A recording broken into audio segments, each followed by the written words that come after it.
Okay. So, all righty. So welcome everybody. This session is devoted basically to two things. It's primarily for faculty members, but anybody's welcome here, obviously, to learn about this.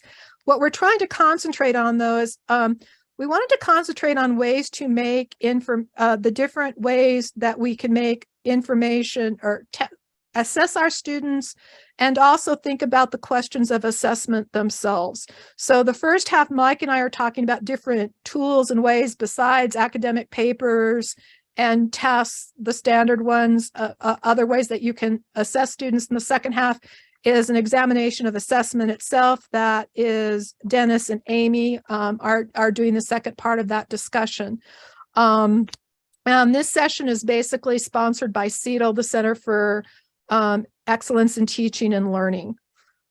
All right. And so I think what we'll do here is, as Mike and I will go first and talk about this issue of other things that you can do in the classroom.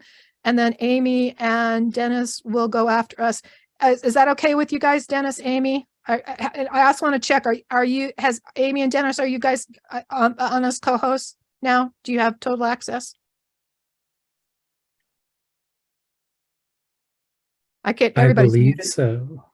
Okay, Amy. Okay, I see Amy says. Okay, so the reason that Mike and I are doing this is Mike teaches STEM. So what we were trying to do is get some breadth in what we were talking about. So I'm going to do more sort of the humanities, social science side. Mike's going to do that. At this point, we weren't able to get people. We were trying to get people from different schools and different approaches. This is what we were able to do for now. So what I want to talk about, I will share. Just a second. There we go. Share screen.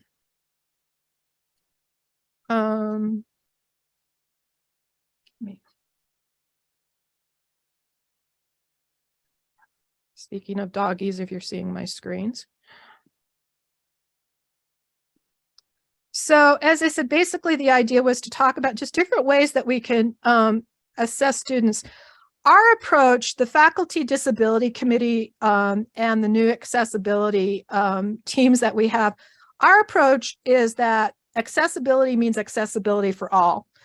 Lots of people who don't have accommodations, and many students do not get accommodations for various reasons. They can't afford them. Their families, their cultures are not amenable to those kinds of things, whatever. But there are many, many people who could use accommodations, but beyond accommodations is the issue is that there's lots of people, everybody thinks in different ways. There are audio thinkers, there are video or audio processors, video, et cetera. And our presenter tomorrow morning is going to be talking about neurodivergence and the different ways of thinking, and also has some handouts, and we'll be working with faculty on different ways of doing this as well. So this is also a little bit of an introduction into what Sarah will be doing tomorrow. But so what we know is if people learn and also show their mastery of materials in different ways, maybe it would be helpful to be thinking about other ways that we can help them do that, to find out what they know and to help them learn better. So they may best demonstrate their learning and mastery and understanding of materials in different ways beyond traditional exams and academic papers. So this session is particularly about the issue of assessment. So I have basically three different ways to be thinking about this. The first one is if you're thinking about individual methods of assessment, this is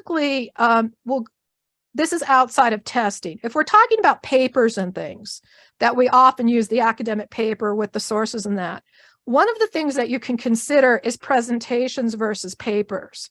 Allowing students to use a PowerPoint, for example, can allow them to tape ahead of class, which helps their comfort. So if you're already assigning presentations, one thing you might consider is not making the student do it live in the classroom. Allow them to tape it ahead of time on a PowerPoint, do their audio underneath. For your students that have anxiety, social anxiety, that can be helpful. It can also help them just keeping their thoughts together.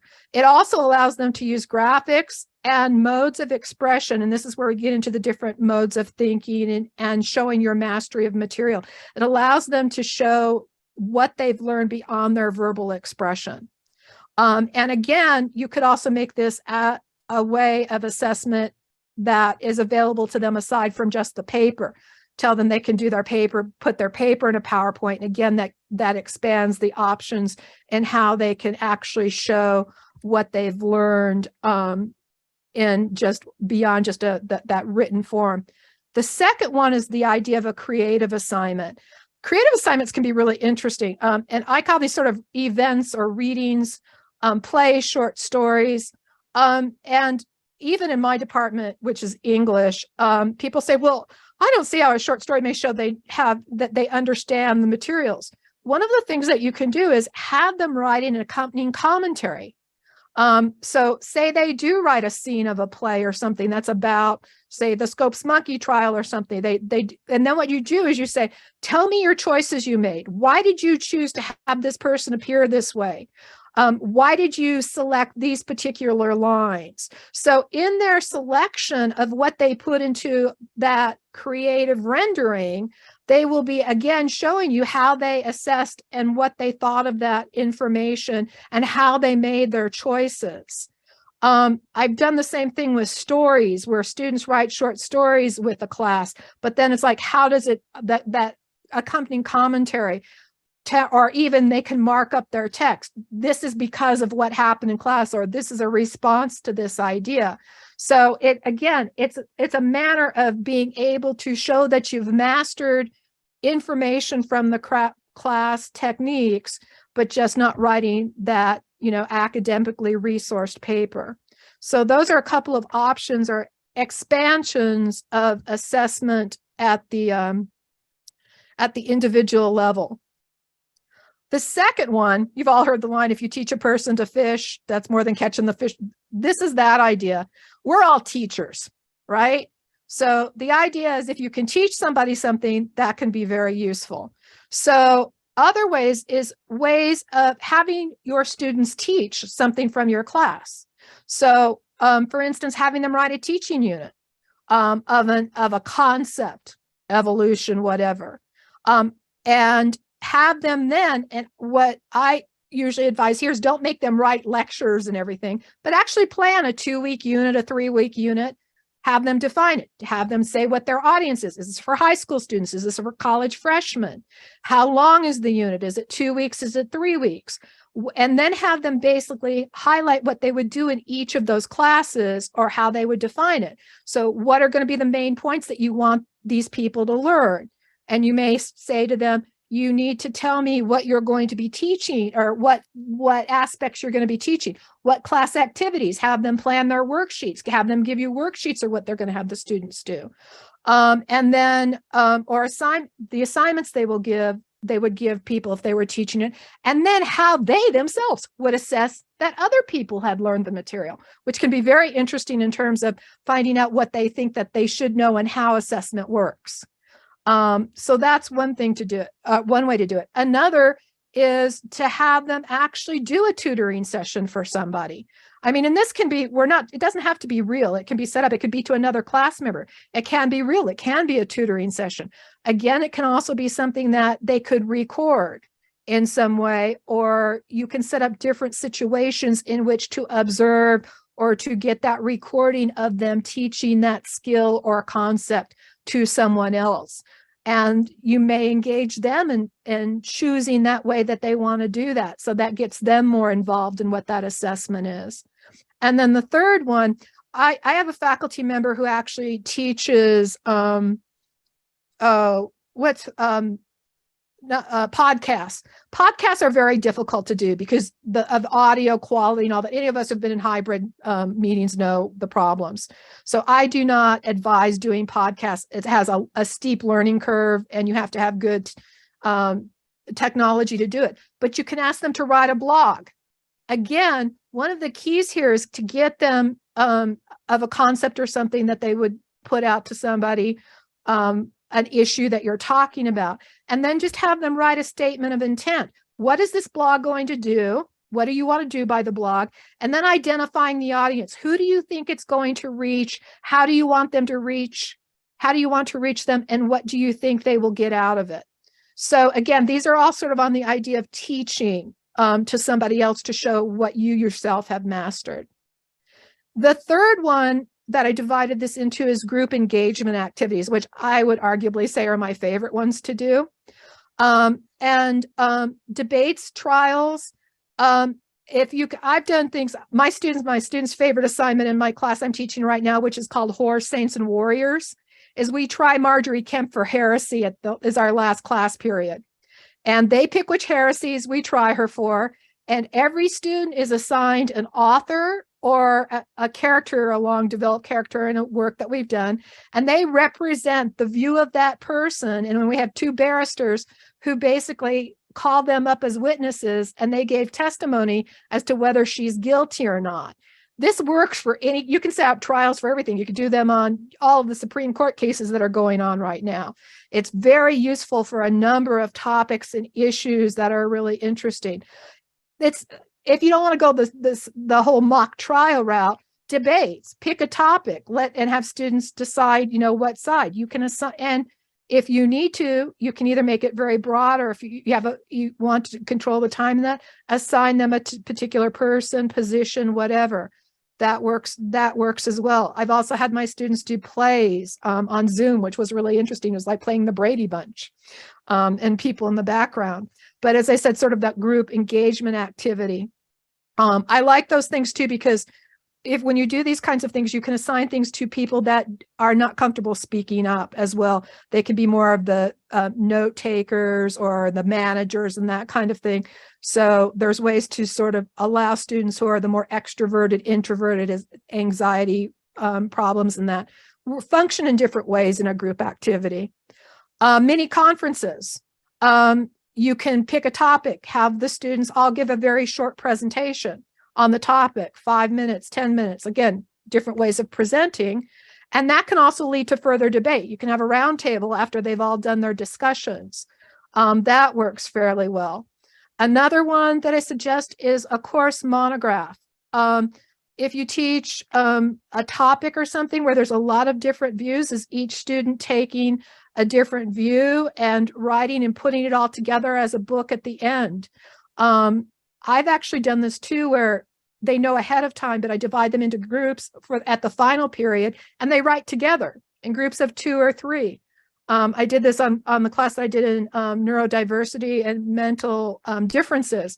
One group did basically neurodivergence, one did mood disorders, another did psychoses, and basically looked at all the different materials. And I gave them sort of prompts talk about, how people are living, about your section should cover this. But they wrote 3 sections. There were a group of 12 people. And then they walked out of that with a booklet that they had produced of everything that they had learned together. And sometimes I assign editors at the end, or I edit it. I've done it with other classes as well. Students all bringing their stuff together. I love this because if we have students who become teachers, or have use for the materials later, they now have their materials. They have a source of materials later that they can keep with them for the rest of their lives. The other thing it does is for students who need portfolios for looking for jobs, this helps them to produce something that for a portfolio that they can show to a future employer. So as I said, these are more towards social science, humanities, those kinds of topics. But this is what I have to share with you, sort of ideas of other ways or expansions on the way that we have for assessing our students. And Mike, why don't you go too, and then we'll split for a second, because there's the 2 halves, and ask people if they have questions after that. So I will turn it over to you. Yeah, great, thank you. And can I just say thanks to the committee, the disability committee that Colleen chairs, as well as Glenda. So I'll introduce myself here. Let me get just some slides up. I do have a few disabilities, and one of them is a mobility disability, where spaces that are confusing to my brain make me fall down. And holy cow, that North classroom was terrible. Still not great, but I can say now I can at least go down the steps without feeling like I'm gonna fall down and kill myself or something like that. So I want to note that efforts are going on at the university. So just a quick introduction. My name is Mike Green. I'm a proud member of our Department of Integrative Biology. I've been here since 2003. And I'm going to approach this a lot from my own experiences. I'd like to say my experiences are a shared experience with my colleagues within the department and other STEM departments, because we were the unit, the academic unit that was the focus of a Howard Hughes Medical Institute Institutional Change grant. So a lot of this will be informed by that. That's me on the left in my greenhouse in my backyard. And I just have to brag about this because I get obsessed with things, but look at that squash I grew. It's like almost as big as my daughter. It weighs about 60 pounds. I'm very proud of that today. So at least, I'm not just a professor, right? By the way, I'm very open to discussing disability and my issues. I've put my contact information in the chat if you'd like to contact me.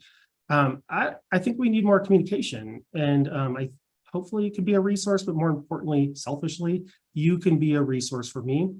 I'm going to get to two examples of how I think assessment has worked, especially for my disabled students. But to build on Colleen said, everything I'm doing is super popular and beneficial to learning gains in my classes for all students. I don't know if you use closed captions. I, for example, provide an in-person lecture. I live stream my lectures and I record them.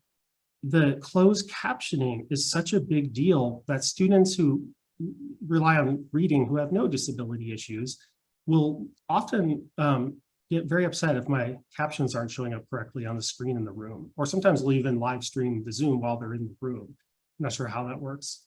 So I do want to establish something, because this has been a big change for me over my career. Let me admit this, in the sciences especially, engineering is like this a lot. We have had a focus on memorization of facts, right? We were focused very much on content. And a big change that's occurred within our unit and several units on campus, especially for those who've gone through the Inclusive Pedagogy Academy, which I can't recommend enough, is that I think we need to think about what we're doing, right? Because when I came in, I was a great researcher. When I was hired, I had potential for teaching, but let's face it, I was never trained in it. And I did the traditional thing, 3 exams, quizzes in between. Everyone's grade is weighted by a percentage based on those assignments. And I expected content, and I expected a lot of motivation. I want to thank some of my colleagues, especially thank Laurel Hartley, for just forcing me to question why I was assessing students, right? Often we feel like we have to separate students, give the letter grades. We think we need to have a certain distribution of grades, but in reality, once you realize all you're there for is to have students learn, and you're there as an editor, a cheerleader, right? You provide content and organize, but you're really just there to assess student learning gains. It completely changed how I do things. Now, related to disability, in many ways, I think you kind of have to set up a little philosophy. I can share all of this, I'm not going to go over it, but I share my own disabilities with students. It's opened up a lot of conversations, but I also think it makes me look like a human, like not just an authority who stands up there and talks at people. And I just want to make one point. This is true of how I help students prepare for assignments. I just really embrace a growth mindset, meaning no one is static, that we are all growing as learners, with the point, if I could, that I constantly acknowledge to students in my syllabus, through Canvas announcements, sometimes in assignments, right? 3 things about disabilities. And this translates well to all students, right? It's just that simple thing. Disabled people face significant barriers, and excuse the language, but disabilities are just a pain in the ass. They're really hard to do, and that's probably minimizing it for most of us. I also borrow a lot from how I design my assignments. I'm leading to a point into those kinds of assessment. But it's not that people and their disabilities aren't really the problem. They're going to get there, right? Most of the time. It's really, I want to focus on barriers. Yeah, we can talk about barriers in society, but I'd like to focus on how me, Mike Green, as an instructor, places barriers in front of students, and how can I figure out what those barriers are and then create assessments that are useful for them. In other words, I don't want to measure how great they are at completing an assignment or taking an exam. I need to figure out what they're learning so that they can get the feedback themselves about what they learned and where they're at in the course. it's all very simple, right? But I don't think we were, most of us came out of graduate programs that kind of focused on this kind of things. And the other thing I really like to focus on is just, accommodations, level the playing field. I fully see the irony of using a sports metaphor for me anyway, because there's no sport I can do with my energy level, my mobility issues, but that's not a special treatment, right? The whole idea is that we create policies that allow people to complete their assessments in a way that actually, measures their learning instead of how fast they are, how good if they are, multiple choice exams and like that. So just a few things. I just want to point out all of these assignments I'm going to talk about offer flexibility. I tried, as was talked about this morning, no deadlines. That was a disaster and a half, but went to long deadlines. And I'm pretty flexible when students have to miss, especially for health reasons, but also for things like work. I know I'm probably breaking some university policy somewhere, but that's the advantage of being a full professor, I guess. And I really want all of my content, but all of my assessments as well, to have some kind of multi-modality, if you will. I like videos. There are things they can use to read, but I want to just set this up, right? This is how I know about this, right? Excuse me, at the bottom, I survey my students multiple times in a semester. I just ask them, what are 3 things I could do to reduce barriers to learning? They're super honest about this. And then I set assessments using that information. And then what are 3 things I can do? What are things that's not well stated, I apologize, but what are the things I do that are the barriers, right? As an instructor. And as long as this is anonymous, students are very, very clear about this.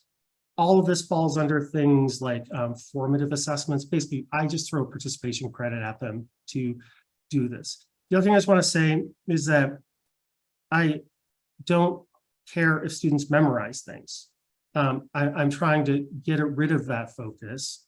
And so when students take most of my assessments, especially summative assessments, think about a quiz or an exam, they do so on Canvas because it offers what I've found by surveying my students is a lot of flexibility and increased performance by them. So what I will do is on the day of the exam, I will post on Canvas by the start, no later than the start of our usual class time, in my case, 2 o'clock p.m. And I leave it open until midnight. They can take the assessment at that examination at any time during, sometimes up to 12 or 10 hours, depending on how early I do it. However, the key is, right, you can't just have an assessment now that asks them to type in definitions and things. What I do instead is provide a context in which I teach the material. We use that context on each assessment, which I think giving feedback from students who, for example, have ADD, and especially students who have anxiety disorders, which are normally not being accounted for through DRS. Most students, I don't think, seem to go through the process, or they don't even know what the process is. And this is just one example. These are exam questions, right? So we talked about how reintroducing wolves in Yellowstone, and by the way, I'm talking about a general biology course that includes physiology, ecology, as well as evolution. And this would be from the ecology exam they just took last week. But instead of asking them yes or no kind of binary questions, I asked them to interpret and apply information. So on the exam, this is the same David Attenborough narrated video we used in lecture. It's the one that's always in each lecture module on Canvas. And I provide it here because a student with disabilities asked me to. She admitted to having ADD, and organization was a weak point, and this helped solve that problem. I think it really did. I didn't do this on the first exam, but on the second exam, I saw a few students improve. Then I want them to form opinions, because in my class, and this relates to assessment and disability, my first learning objectives aren't remember this, remember that. The first one is I want students to walk out of my class, in this case, general biology, and be able to talk to a biologist who's practicing in the field in a way that's informed and intelligent. I want my class to not be directly about enforcing content, but about developing competencies or skills that help them be a scientist. Because let's face it, they're in my class. Oh boy, and if any students in my class are here today, welcome. But I've never had a class that was traditional age. I only have 2 students who are probably beyond 24 years old. They're very much 18 through 20 or so. And so they're trying to work it out, right? And one of the things they need to work out is that as scientists, in reality, we don't just remember a bunch of stuff because you can pick up your phone and look up things, right? I don't remember all the chemical structures on the surface of the ants I study. I do know how to get them in a database, right? So we're trying to develop those kind of skills in my class that are realistic to being a scientist. And by taking away sort of those assessments that are about memorization, what I'm getting reports from students when I solicit feedback is that it reduces anxiety like crazy. I will say, I have to trust my students. I believe in them. I know some cheating happens, can't always prove it, right, on assessments like exams or quizzes. But I think the net benefit is students feel they have agency. And can I just say this matters for a lot of identities. We're in a minority, if you will. But even for disabled students, they can see me walk in with a cane. They can see me have an open conversation about equity. I relate it to course content. And at the same time, by focusing their attention on thinking rather than memorization, like, I don't know how I did it in college, right? With ADD on top of things. I'm hoping they develop an identity where they belong in the sciences. There just aren't people out there who are visible, who have obvious disabilities. You just don't bump into a blind field researcher. They are there, by the way. It's just not very public. So this is just one example of applying the information. And I know, like, a lot of people won't like the idea of open access to all the course materials. Here's what I care about. I care that at the end of the semester, they've learned a lot. I want to make sure also that my assessments for all kinds of people in my class, including disabled students in this context, first of all, felt things were fair. They got a fair shake by my policies. 2, they understood that there's nothing wrong with them, that honestly, if you, like me, have to walk with a cane, I still get to the store and back. It just takes me a whole lot longer to get there. And the only problem I have is people trying to run me over at intersections on Spear, right? Crossing the street, things like that, practical things. And then I want them to have an increased identity. Can I just show you another assessment? I'm quite proud of this one. Not quite as proud as my giant squash, I have to say. But I am proud of it. It was developed actually to give credit properly to a graduate student named David Bertolatis, who's defended his PhD and now works at Adams State as a full faculty member on the tenure track. He graduated from our Systems and Integrative Biology PhD program, so we're quite proud of him. The graduate school during the pandemic offered funding for graduate students that he applied for and got, which allowed him to help me in my human physiology class transition to a remote course. Luckily, because of all our efforts in the department, I was able to do it rather quickly. I was already recording my lectures.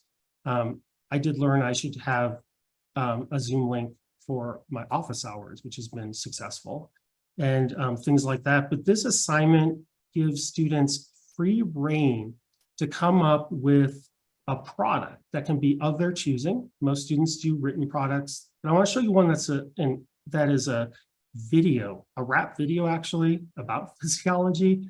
And we put an emphasis on the fact that science is not much different from humanities or social sciences, right? We think it is, but not until you learn what science actually is. We don't know anything, we can't even prove we exist, right?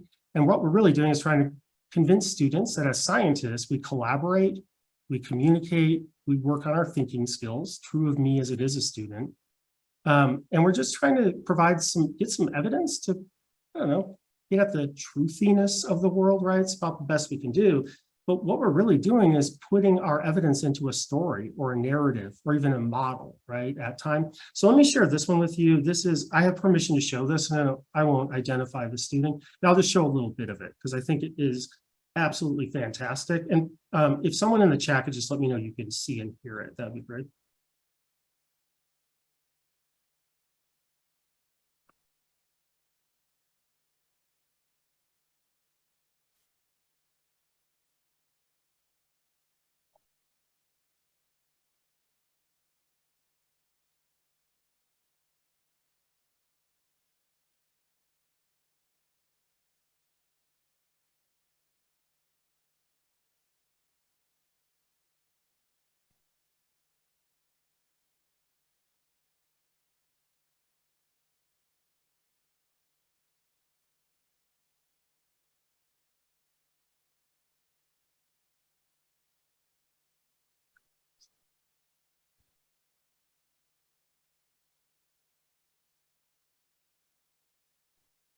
All right, I'm sorry if you can't, I don't sure how I can get the sound to work all of a sudden. I'm sorry.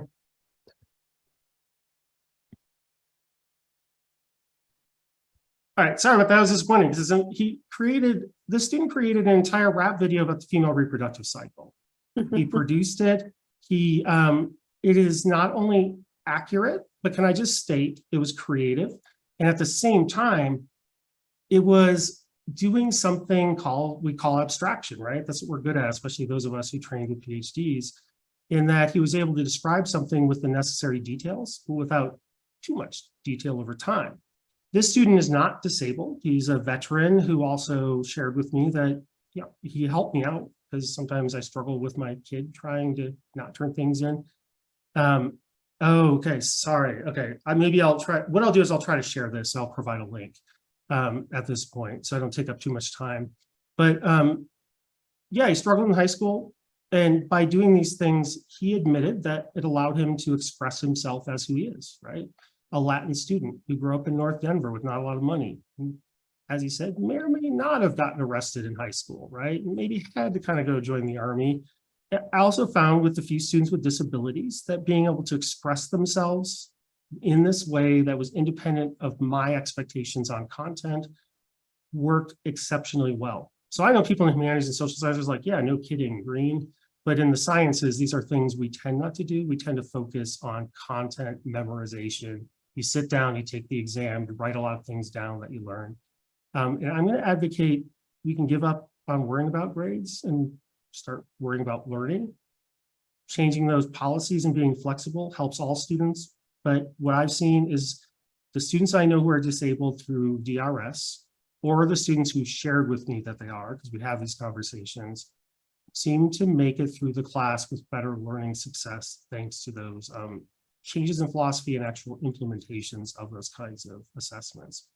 All right, thank you. Maybe if I have time at the end, I'll get the sound to work on the video. I'm super proud of this student. Just wrote him amazing letter recommendations, and if he doesn't get into his programs, I'm going to go on a road trip and harass all the admissions officers because they're missing out on him. Thank you.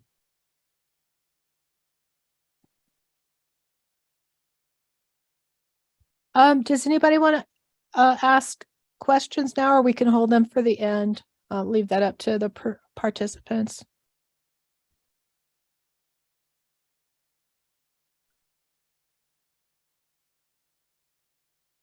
Looks like probably let's go ahead and have Amy and Dennis present then.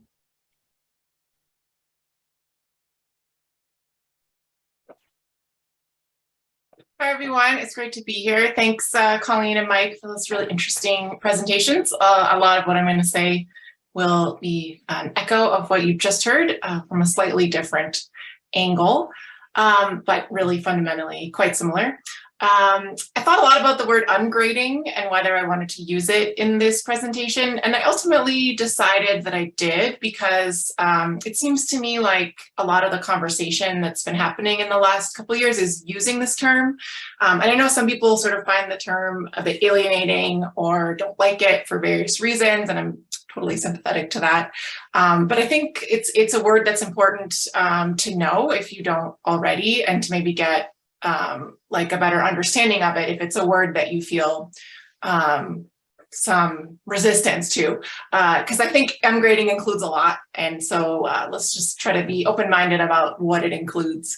I also chose to keep this word because I think what I've been seeing that's been really exciting to me, especially in the last couple of years as the pandemic continues, is people linking ungrading specifically to disability justice and to practices of flexibility and of trusting students and all of those kind of things. So before I continue, I'm just curious, I don't know a lot of the names in the room, which is great because I've been at CU Denver for a very long time. So I'm really excited to meet a bunch of you that I haven't. How familiar are you with ungrading? If you could just put a number in the chat, 1 being not very familiar, 2 being somewhat, 3 being very. Okay, I'm seeing a good mix, a bunch of 1s, 0 being less than 1. Okay, fair enough. Awesome, that's super helpful. So we have a big mix. That's great to know. I hope by the end of this presentation, in the short amount of time that we have, you will be slightly more familiar with ungrading than you were at the beginning. Okay, so the way that I define it is any practice from a single activity to the whole course that eliminates or decenters graded assessments. And I would say graded assessments in terms of a sort of traditional point scale or letter grade. And if you want to follow along with my slides, I'll put the link there for you in case that helps. So this is something that a lot of you already do, and maybe you call it formative assessment. So anything you do during the learning process to provide feedback to students so that they can improve. So if you're one of those people who doesn't like that word ungrading, I just want to mention that you probably already do a lot of things that could be part of an ungrading type strategy. It isn't necessarily, but a lot of these things I'll talk about in a minute are things that I'm sure you're already familiar with. So the one thing that I think is really useful in the context of disability justice that I've learned about recently is a concept from Kevin Gannon that distinguishes, that distinguishes logistical rigor from intellectual rigor. And when I first started teaching, I really conflated the two. I just kind of didn't distinguish between them, and I didn't really think about it that much. And the way that Kevin Gannon talks about this is that logistical rigor is those things that we have policies for that are demanding adherence to when and how work is produced and evaluated, versus intellectual rigor. That's going to look different depending on what your field is, but it's basically going to be about complex ideas and students refining and demonstrating their thinking and their learning in ways that are meaningful for whatever your field or discipline is. But I think making that distinction is super important, and to be clear on which things are logistical rigor for the sort of sake of that, and which are intellectual rigor, which maybe we're probably more invested in as academics and as professors and instructors. So it's interesting that when I've shifted more and more towards abandoning logistical rigor, I've gotten a lot of positive feedback from students about how they really just appreciate that it opens up more space for them to pursue intellectual rigor. I don't think they're necessarily mutually exclusive, but I've found that really reducing the logistical rigor enables much more freedom and creativity with intellectual rigor, and how they can pursue that and how they can demonstrate it. So even if you walk away from this presentation still not liking the word ungrading and not changing anything that you do in terms of your summative assessment that involves grades, then one thing I'll just ask you, encourage you to ask yourself is there any logistical rigor in your course that you might be able to let go of? I just will give you one example that I dropped late penalties in my classes, but not deadlines. Interestingly, unlike Mike, I thought it went great, and I got lots of positive feedback about how much it reduced my students' levels of stress, which helps everybody. And like what I've gotten in terms of feedback about the changes I've made and the ungrading approaches that I take is that students find it valuable for the same reasons that Mike just talked about: the options, the flexibility, that they feel like I trust them more, and that Lydia talked about this morning, if anyone was able to attend that keynote first thing in the morning, that these are just ways to make education more accessible. So I'll just mention briefly a quote from a student. So Dennis and I, who you're going to hear from next, are part of a research team, and we're studying student perceptions of a variety of ungrading practices. And I just want to share with you one comment a student wrote, and I don't know which class this is from, but the student said, "I felt like everything was much more focused on my learning and improvement. That brought my stress level down significantly. And as someone who suffers from mental health disorders, that's a big win for me."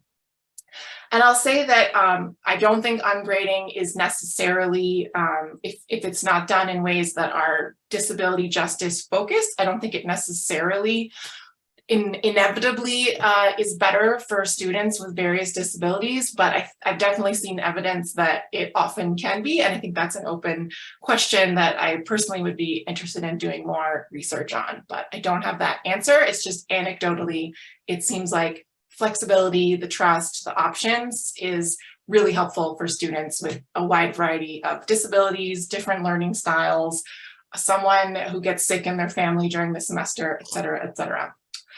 So let me just talk to you a little bit about how you can do ungrading. So you can do ungrading on the level of individual assignments and activities. And I'll talk a little bit about the things on this list, but they're basically any types of formative assessments. So I'm curious, people, especially who put down 2 or 3 in terms of how familiar you are, if you would be willing to just put in the chat, what do you do that is one of these things off the list, or is something else that feels like it's maybe a formative assessment that you use in your classes. I'd love to get sort of a little list going in the chat if you'd like to do that. So peer feedback, I'm sure a lot of you do that already. Revise and resubmit. We do that in so many different ways. The entry and exit slips. This is something you can do as a way to take attendance if you have an in-person class where it's really just, did they fill out the slip? I'm seeing in the chat too, like lots of people are echoing these things, which is great, including contract grading as well, reflection, that's awesome. Another thing is narrower evaluation ranges. This is something Peter Elbow talks about, especially in the context of writing assessment, that you can sort of have a 3-level evaluation range rather than all the way from F to A with all the pluses and minuses in between. So that's an option. There's also exam wrappers. People in STEM use these a lot for sort of meta cognition questions. Oh, somebody went to a public, or their son went to a public college that didn't have grades. Oh, that's amazing. I love that.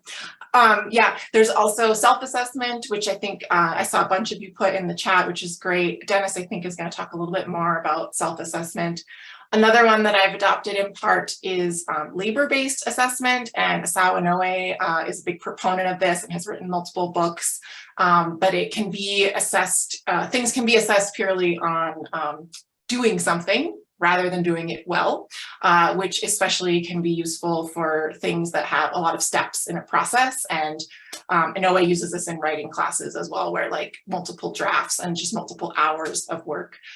It can be used in like creative things too, like if it's a studio art class, like people will just assess based on like, did you do it rather than was it amazing or perfect, or did it achieve a particular outcome? So I think that one's really, it's been interesting for me. And then finally is unsubmitted assignments, which I think is something that I didn't even hear, it didn't even occur to me as a part of an ungrading strategy until I started engaging in these kind of conversations and reading more about ungrading, that you can basically you can assign students things and say that you recommend it and that it will help them prepare for a test or an exam. Like maybe it's study questions that they don't submit unless they have a question. And I think probably this is common in STEM where there's like practice problems and you don't have to do them, but they're there. So it's interesting. It's been interesting for me to think about making that like more intentional. There's also, so these are just individual assignments and activities. You can also think about structuring your whole course in an ungraded format. One thing that Jesse Stommel advocates for is if you're totally new to this, just try no grades at all, just feedback for the first third of the course. So students are still sort of finding their feet in a new class, maybe they're first year students, maybe not, but this is something that he suggests to people starting out. Another thing you can do is self-assessment for the entire course. I think, my other list, I was thinking self-assessment for an individual assignment. But this can involve written self-assessment. It can be a one-on-one conference if you have a small enough class to discuss. And often students will set goals for themselves at the beginning of the semester, and you can guide them with sort of metacognition type questions to arrive at a self-assessment. Another one is these sort of related practices of contract grading, mastery grading, and specifications grading. There are differences between them. Some of them are just kind of like where they came from, the names in different disciplines, but the basic thing that unites these is that typically the grade for the course is determined by how many of the assignments or activities have been completed in a satisfactory way. So if they've completed 8 of 10 modules, then they'll get a B. If they've completed all 10 modules, they'll get an A, and so on. And each activity is typically not graded, but just evaluated as pass-fail. And often that will include opportunities to redo, sometimes as many times as they need to. And this one is particularly popular in STEM, where you might have an intro class that's like Bio 101, and they really need to master a certain number of concepts before they can go on to Bio 201, because otherwise it doesn't make sense. And then, of course, labor-based grading can be used for the whole course as well, rather than just particular types of assignments. So if this has been interesting to you at all, I would encourage you to consider joining my community of practice that I'm running for CETL. I'm going to put the link in the chat if you want to register. Our next meeting is in December, and we meet once a month, and we'll be meeting all through the spring. And then the other link that I will share with you is a link to a very large and fascinating folder of resources that I've developed in relation to my work with CETL. Oh, and also with Think Studio. I'm wearing my Think Studio hoodie today. Dennis, maybe we'll talk a little bit about Think Studio, but I've been a fellow and a participant. Are you also wearing a Think Studio shirt, Dennis? I've been a fellow and a participant in Think Studio for a number of years, and it's been amazing, and it's been a huge part. Being in community with those folks has been a huge reason I've been able to even think about this stuff and do this stuff. So shout out to Think Studio. But check out the folder if you're interested. Contact me, join the community of practice, and I will pass it over to Dennis. Thanks, everyone.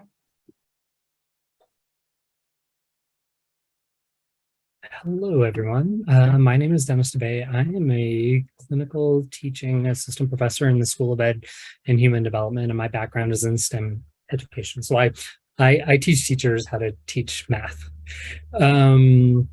Is kind of the way that I generally tend to talk about it, especially at parties when people gloss over when I start talking about math.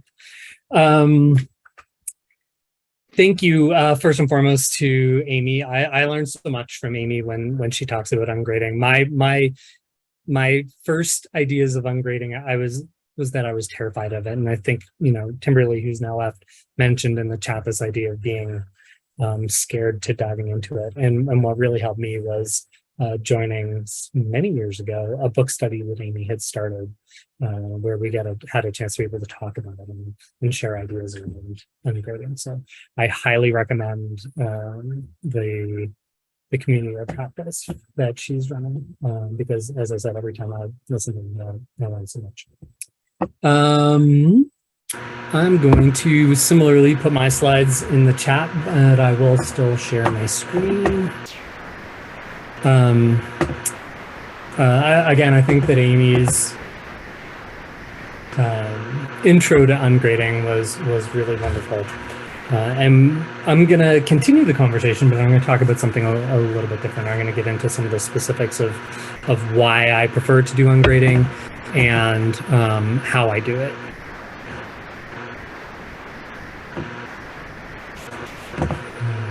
But the reason why I've started using ungrading and using it more in my practices is because of my students. I've found that I need to be able to think and create as many ways as possible to be able to meet them where they are.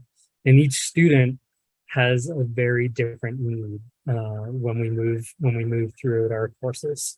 And in order for me to be able to adopt this idea of a one-size-fits-one approach to my classroom, I need to be in contact with my students about how the course is going and ways that they can engage in the work. And so connected to that, really, all of the choices that I make when I go through and think about what a course looks like, they have to have some sort of pedagogical purpose. Because I think that if students both have that, the why of what they're doing, as well as what they're doing, that they're going to have a better sense and a better understanding and better expectations about what's happening in the class. And the thing about assessment is that it tends to drive so much the really control of what happens in your class. we often talk in the School of Ed, especially in teacher ed, about this idea of backwards design, right? And so you have to kind of think at a larger scale, what are the things I want my students to be able to do in this course? And then that next phase is, well, how are we going to assess them? And then we put all the nitty-gritty details into that. And so since, thinking about assessment and how it drives so much, we really have to think about, what are these structures that we put in place? And so for me, I often have to ask myself these questions. What's the difference between grading and feedback, right? I spend a lot of time grading. What I would much prefer to do is to be able to just say, these are really fantastic things you're doing. These are the things that I think could connect to what's happening in the course, the real world, all of these other things. I'd much rather have that conversation back and forth in terms of supporting my students. I ask, who's the assessment for? Right? Is this something that I just need to have on the books so that I can give them a grade at the end? Or is this something meaningful that students want to engage with and think about and actually connect to their own lived experiences? Who is assessment including and excluding? Right? What are the barriers that I'm putting in place when I create these assessments? And then why do we grade, and what would happen if we didn't grade? And I really appreciated it in this whole conversation. And the mantra that I have going on in the background is that grading necessitates students prove themselves, but the idea of ungrading emboldens students to improve, right? If we can focus on things that are outside of putting a number or a letter to the work, then we can talk about actual learning of our students. I thought it would be, I thought it might also be helpful to talk about how I talk about ungrading with my students. So in my syllabi, every single one of my syllabi, I have a conversation very similar to this, because again, I need my students engaged in the process of their own learning. And so this is my foray into it. So before they even come to class, one of the first things they see in my syllabi is a very similar kind of phrase to this. And so often, and I'm going to talk about this in a minute, what I like to use is self-evaluation. So students will give me their grade in terms of their participation in the class and some other ways that they engage in the class. And so again, having the conversations, the why of the pedagogy becomes really important, and it helps them understand the expectations. In that research study that Amy was talking about, which I'm also involved in, some of the conversations are around, I wasn't sure about the expectations, or I was really nervous about the expectations because I'm so used to getting graded on everything. So, what does that mean in terms of the next steps that I have? And so having those conversations and building it into your structure becomes really important. Amy went through an even bigger list than I did, lots of ways to ungrade, right? We might be able to give qualitative feedback, focus on privileging qualitative feedback on assignments, contract grading, self-evaluation, that I'm going to show you some examples about, student designed rubrics. Often what I'll do is I'll say, this is a rubric that you can have for your participation grades. So when you do your own self-assessment, you can think about these things. This is what I'm thinking about it. And the first time around, that's what they'll use. But then I'll put it out to them and say, okay, what was missing? What did you feel like you didn't get a chance to prove? How would you change this rubric? And the other 2 times throughout the semester, we as a group will create a new version and then use that for the rest of the semester. And then maybe if I really like it, I'll start with that the next semester. And then again, we can make adapt for whatever it is my students need. What I like to do, again, I try to focus on being able to have conversations and feedback. And so I really believe in this idea that students should be involved in their grading process. And I'll just share my screen here, put it in my slides for a second if I can.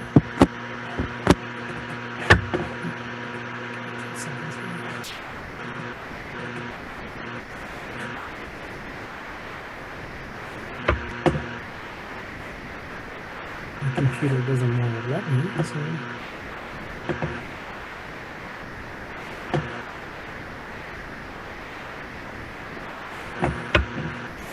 One of the things that I do weekly with students is to do a formative assessment where they tell me just how they are doing so that I have a sense of what's happening in the background. I'm sorry if I have a feedback issue. I'm not sure if there's anything that I can do. Can you still hear me? Yes, it comes and So, goes. Sorry about that.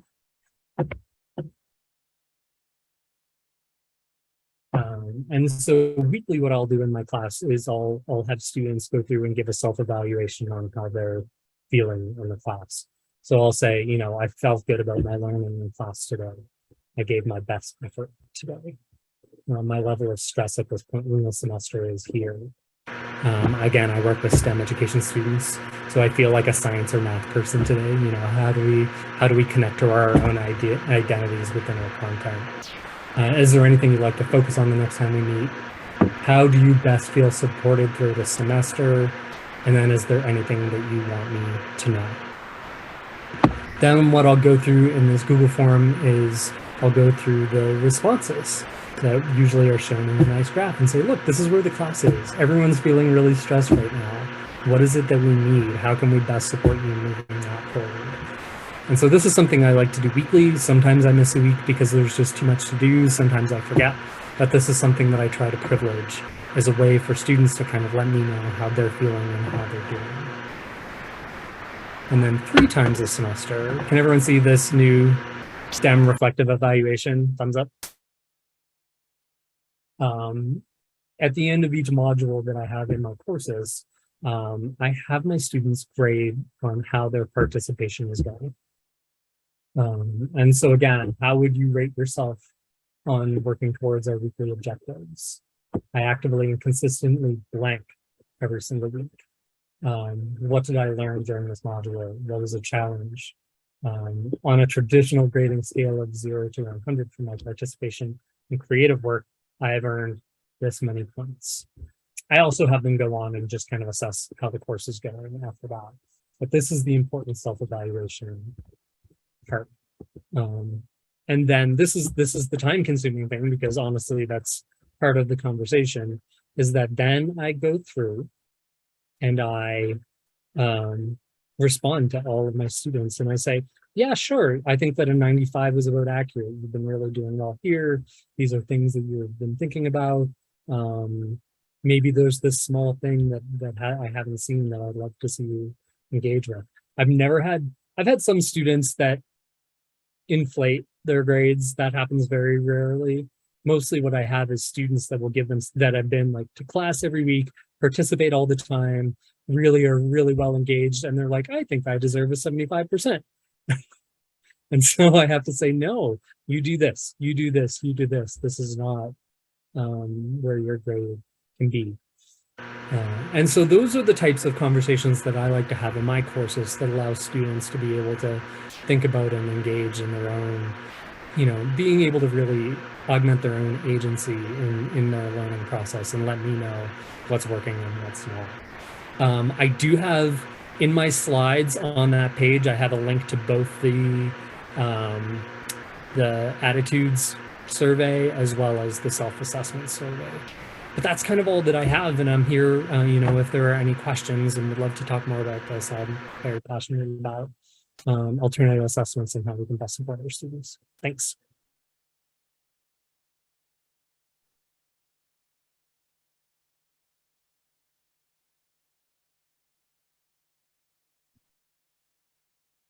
All right, we want to open this up to questions.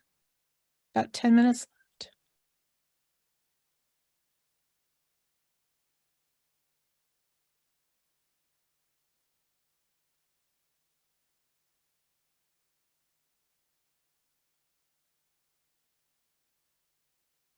Is it okay if I just butt in the question? Thanks. Yeah, go ahead. And it's Mike Green. So I just want to thank you guys, you two, for that, Dennis and Amy. I think it put a really nice name, whether people like it or not, doesn't matter so much. It's really what it is, right? That matters and how it affects students.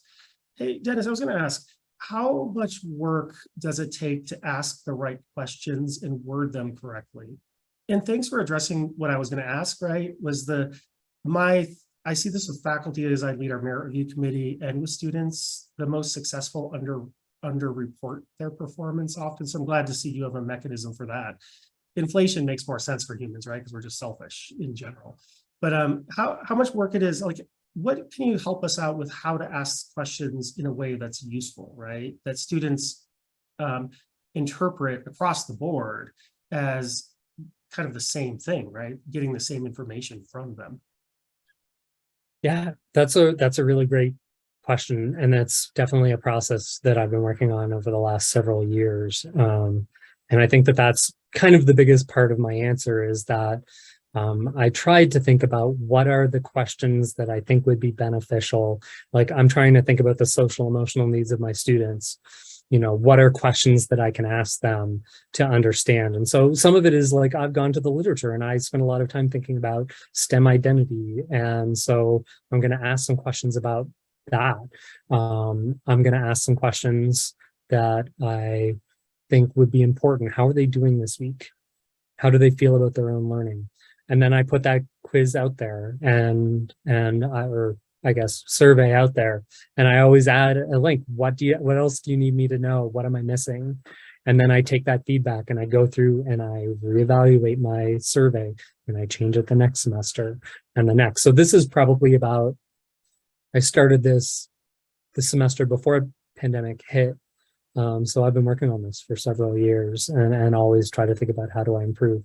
And that's why I do the same with rubrics. I say I've got a rubric. I think that it's a good one, but sometimes I put a rubric together and these students do these fantastic projects and they get a 75 according to the rubric.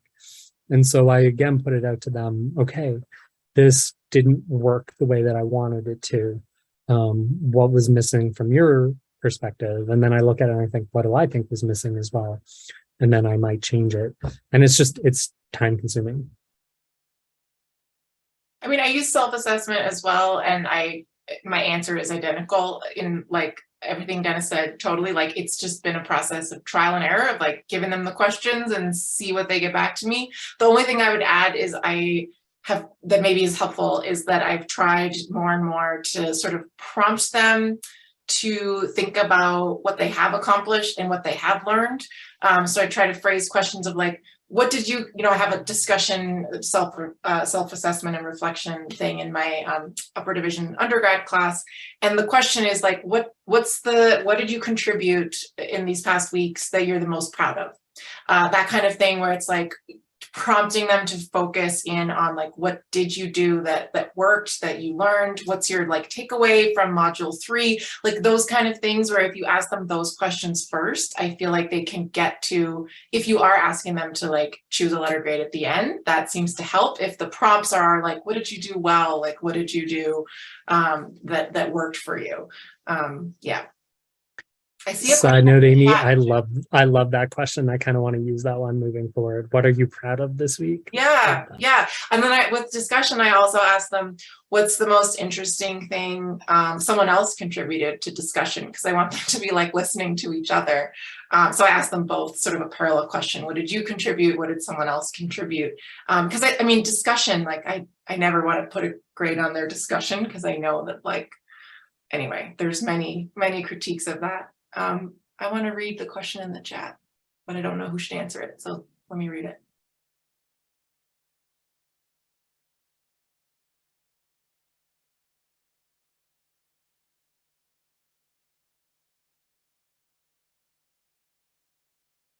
Ooh, I want you to say more. O and R. Oh, I've not heard of cripping academia before. I've heard of like crip theory broadly. I'm not a specialist in disability studies at all. So I would love to hear more. My just initial thought is like the ungrading stuff that I'm excited about is really focused on care and like connection and trust and community building and those things. But I would love to hear more about where you're going with that. Oh dear. Hold on.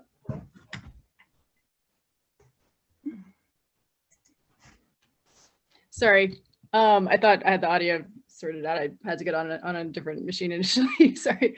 I'm not an expert on that. I was actually asking about it because I don't know as much about the specifics of that. I've just been seeing a lot of conversations about those sort of concepts happen in different academic circles, particularly conferences and things. And I've collected a few resources and whatnot. So I could just like dump a Google Drive folder on you instead of like talking about it. But I can say that there was actually, especially because this is coming up again, I was at the AAA, the Anthro conference last year.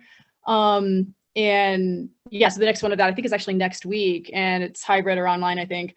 And they had a whole there was a whole panel, like sort of discussion workshop thing on like, I think they were focusing more on cripping grading, or at least on stuff more like that. There's this whole discussion on that. And earlier in that year, I'd been part of a different discussion that I think was even more specifically focused on cripping grading and cripping academia at the SDS conference, the Society for Disability Studies conference.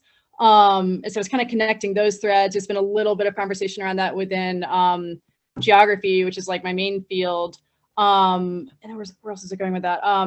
There was something else where there's just been, oh, actually, yeah, I think in geography, especially within feminist geography, and I think sort of like the feminist parts of like subfields of different social science fields in particular, there was a lot of conversation at AAG last year and the year before about integrating care into the classroom, and just really, really intentional. There was a whole session where we did like this whole jam board. I think it's up publicly. I can share that, I think, where people were just throwing a lot of stuff out there. And it wasn't like, it centered disability very like a lot, but was very expansive as well, and just a lot of concrete ideas. And I think there was like a even more intense focus on that, the Feminist Geography Conference last summer in particular, and just connecting stuff across and pulling in from disability studies and DSE, disability studies and education, which I think is where there's even more of that going on, and just trying to like have conversations around that. Although, and that being said, I think some of the folks I'd heard from at these conferences who were experimenting with these things, or were trying stuff like, oh, let's try like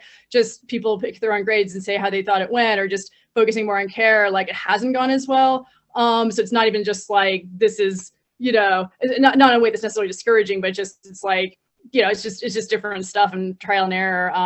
People are figuring stuff out. So I'll try to throw links in there if I can grab them in time. So I hope, I hope that. Yes, I think we're about out of time for this session. I want to thank everybody for attending. And I want to say two things. One is that what we're trying to do here is we want to get beyond the idea of ADA compliance, the pathologized model of disability. Accessibility is the way that we talk about it in those terms. And what we look at is the fact that accessibility promotes better learning and better life for everybody. So while this is about disability, it is also about helping all of our students and all of the faculty in our community by making our community a more accessible place. And if you are interested in this work and these ideas, there's we will go up to the website. You will find all information on inclusive pedagogy, inclusive design. We will put up everything from the symposium as soon as we have these recordings available to you. But that's the work that we are engaged in right now is access for all, better access. And it does not matter if you have been identified or choose to identify. What do we do that helps us all to progress?